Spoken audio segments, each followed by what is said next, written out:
Jolang wantha o korpinang sengkan kele a jolang sang man chelo thega phan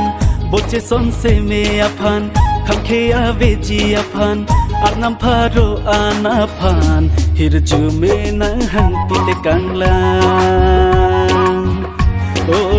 boche son se me aphan khamkhe a veji aphan arnam pharo ana phan hirju me nang hang pite kanglang arake aveloti po bara ahor lang ke do junjite nang wan pipo dungmele wang non tipo rupa bang ipe nang jo nang thek dun loka podlo leke jo jak ong tipo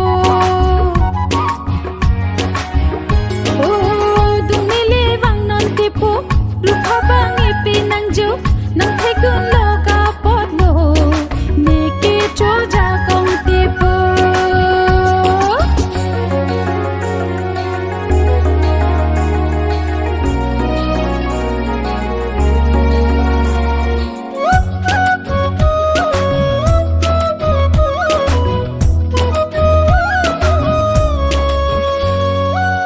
dung me nang pe chet thanang o kopi chare nam nang chu kang joy la sang man lo apor lo na chi thik lo manang sang man chelang tu nang phi nang phang de nang eng vai ma eng vai mo ke mi po boy khai ranang thare khinde are rinang mandet na mong ve aloban junek junogrite po nang kini hachia jang nang sia hok ne tipo apor sing kring nang chilo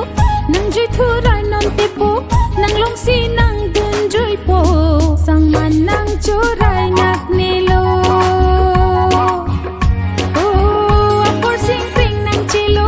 nang jui thurai non tipo nang long si nang dun jui po sang man nang churai nak nilo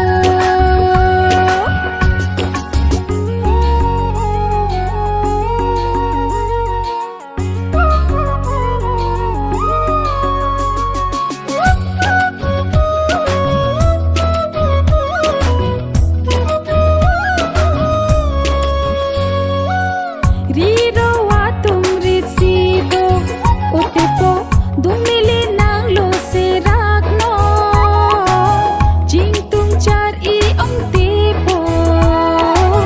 chung phiri athaya velo kangri kang krang pen nang lori de tipo jingki chi thani tung chi tong telipo son thoda por ke wang velo nang lo seragno nang le et lo nang dung nang rai si do lu chi sik le nang chi sik non